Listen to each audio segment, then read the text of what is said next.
5½ Convert it into improper fraction.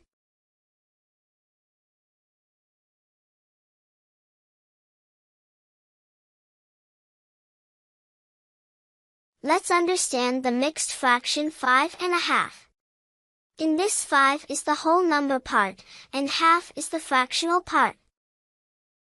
Let's learn how to convert. Multiply the denominator 2 with the whole number part of the fraction, 5, and add the numerator, 1. This will be the numerator of the improper fraction. The denominator remains the same. 2 into 5 plus 1 by 2 equals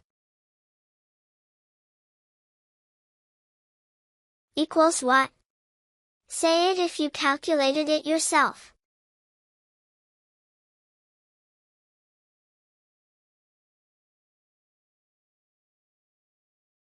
11 by 2.